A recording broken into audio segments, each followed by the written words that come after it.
Hello guys, welcome to our new blog. আমাদের নতুন আরেকটি ব্লগে তোমাদের সবাইকে স্বাগতম। তো আজকে 26শে জানুয়ারি। তো আমরা সবাই মিলে ঠিক করেছিলাম আমাদের সামনেই গজলডোবা আছে, সেখানে ঘুরতে যাব। তো আমি, আমার ফ্রেন্ড পিছনে বসে আছে তন্নি, আমার হাজব্যান্ড ঋষি, আর সামনের আরেকটা স্কুটিতে আছে হচ্ছে আমার আরও কতগুলো ফ্রেন্ড। তো সবাই মিলে ঠিক করলাম যে আমরা আজকে ওখানে ঘুরতে যাব, কারণ আশেপাশে জায়গায় ঘুরতে যাওয়া বলতে সামনে গাজলডোবাটাই পড়ে। আর আজকে প্রচণ্ড পরিমাণে ভিড় হয়েছিল। তো যেতে যেতে কি হয় সব কিছুই তোমাদের সাথে শেয়ার করব।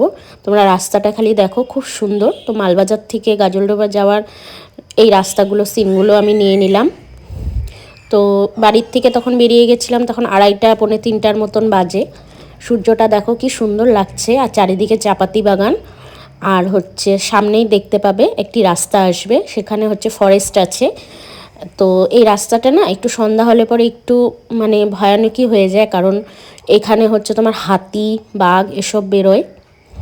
তো এই রাস্তার মধ্যে দিয়ে আমরা চেষ্টা করছি তাড়াতাড়ি যাওয়ার, কিন্তু রাস্তাটি হচ্ছে খুব একটা ভালো না। রাস্তাটি এরকম খদ্রাবদ্রা, আগে অনেক গর্ত ছিল, এখন তাও অনেকটা সারাই করানো হয়েছে। তো মোটামুটি আমরা তাড়াতাড়ি চলে এসেছি, যতটা তাড়াতাড়ি চালানো যায়। তো এখন আমরা ব্রিজের উপর দিয়ে চলে যাব।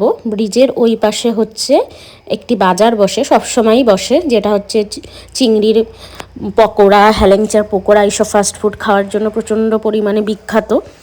তো আমরা এখন ওই বাজারেই ঢুকবো। আর বাজারে এত পরিমাণে ভিড় ছিল, মানে কল্পনা করা যাচ্ছে না। মনে হচ্ছিল কোনো একটি মেলা বসেছে। তো মনে হচ্ছে একটি মেলা বসেছে, তোমাদেরকে আমি জুম করে দেখাচ্ছি। দেখো কি সুন্দর লাগছে। এদিকে তিস্তা নদীর জল, চরের মধ্যে হচ্ছে তোমার কিছু কিছু নৌকা ভেসে বেড়াচ্ছে, আর প্রচুর লোক। আর ওই যে দূরে হচ্ছে ওই পাড়টাতে ছোট ছোট দোকান করে ওনারা বসে বিক্রি বাট্টা করতে, শাক সবজি। এটাকে হচ্ছে মিনি দীঘা বলা হয় আমাদের নর্থ বেঙ্গলে। দীঘার ভাইবসটা শীতকালে এখানে পাওয়া যাবে। সবাই পিকনিকও করতে আসে, খুব সুন্দর জায়গা এটা। তো যথারীতি তোমরা দেখতেই পাচ্ছ কি পরিমাণ ভিড়। ভিড় ঠেলে মেলে আমরা এগিয়ে গেলাম। এখানে হচ্ছে ওই যে সাদা সাদা বালুটা আছে, ওই জায়গাটি খুব ভাইরাল হয়েছে ফটো আর ভিডিও নেওয়ার জন্য। অনেকেই এখানে এসে অনেক রিল, ফটো এসব বানিয়েছে। দেখতে একদম সমুদ্রের চরের মতন লাগে। তো আমরা ওখানটায় যাওয়ার জন্যেই এই ভিড় ঠেলে সামনে এগিয়ে গেছি। অনেক ধাক্কা ধাক্কি গুঁতো গতি খাওয়ার পরে ওখানটায় গিয়েছি। আর উপর থেকে যে নিচে নামতে হয়, এতটা ঢালু, একটু ভয়ানকই আছে রাস্তাটা। নামার সময় দেখে সাবধানে নামতে হবে, পড়ে যাওয়ার ভয় আছে।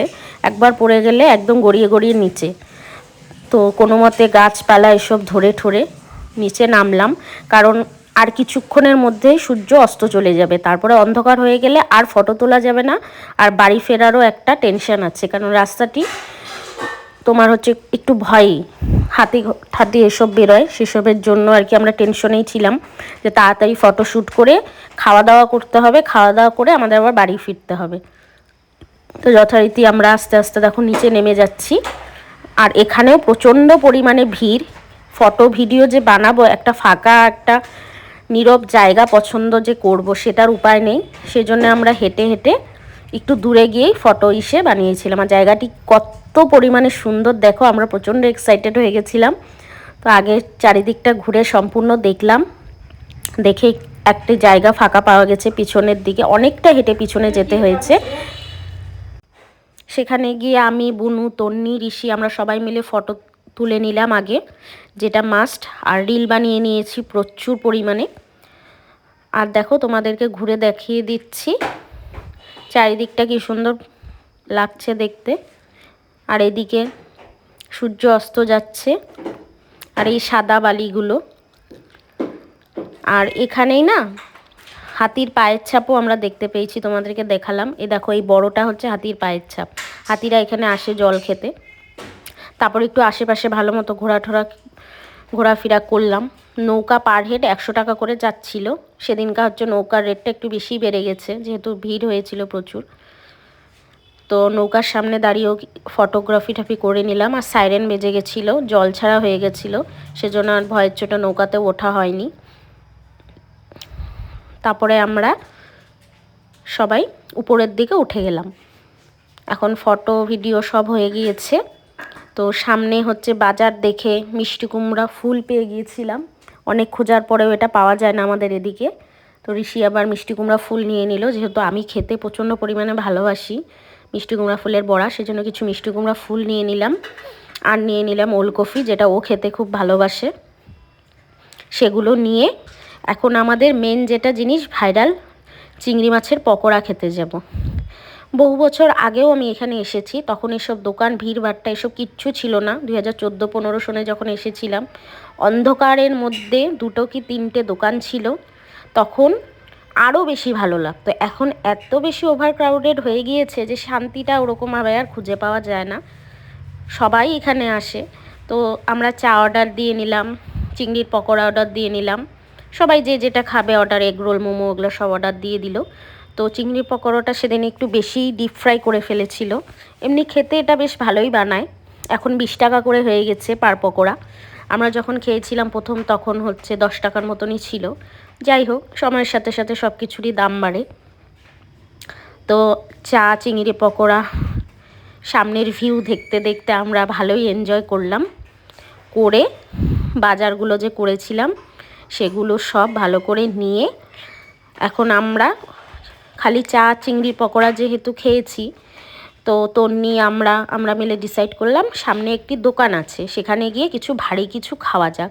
কারণ এই জায়গাটা এত পরিমাণে ভিড় হয়ে গিয়েছিল যে মানে আর 5 মিনিটও বসতে ইচ্ছা করছিল না, মাথা প্রচণ্ড ধরে গেছিলো এই ভিড়ের মধ্যে। তো একটু শান্তিতে নিরিবিলিতে গিয়ে ভাবছি যে আমরা কিছু খাবো। তারপর ওখানে একটি দোকানে গিয়ে, ওখানে সুপি ম্যাগি পাওয়া যায়, যেটা খুব টেস্টি বানায়। তো 1 প্লেট ডিম দিয়ে সুপি ম্যাগি, চাউমিন, ঋষি খাবে হচ্ছে ওটা, তন্নিও খাবে চাউমিন আর ভাজা ম্যাগি, এগুলো নিয়ে নিলাম। ঋষি আবার মোমোও খাবে বলল। তো ভালো মতনই বানাচ্ছিল ম্যাগিটা। আমি বলেছিলাম একটু সুপি সুপি ম্যাগি খাবো। ক্যাপসিকাম, গাজর সব কিছু দিয়ে, ডিম দিয়ে ভাইটাকে বললাম বানিয়ে দিতে, সেটা বানিয়ে দিল। তো আমি 1 প্লেট এই ম্যাগিটাই অর্ডার দিলাম। তন্নি নিল হচ্ছে ভাজা ম্যাগি, ও সুপি ম্যাগি খাবে না, ওর ভালো লাগে না। আর ঋষি হচ্ছে এখন চিকেন মোমোটা আগে খেয়ে নিল, আমার মোমো ভালো লাগে না, ওই খাচ্ছে, ভালোই বানিয়েছে বলল। আর এটা হচ্ছে আমার সুপি ম্যাগিটা,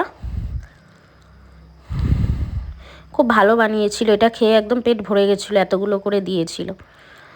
আর তন্নি হচ্ছে নিয়ে নিল ভাজা ম্যাগি, ঋষিও চাউমিন নিয়ে নিয়েছিল, খুব ভালোই বানিয়েছিল। তো আজকের দিনটা খুব ভালো মতো করে কাটলো।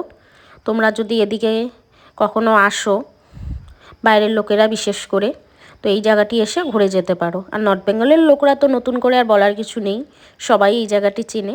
তো অন্য আরেকটি ব্লগে আবার দেখা হবে, তোমরা ভালো থেকো, টাটা।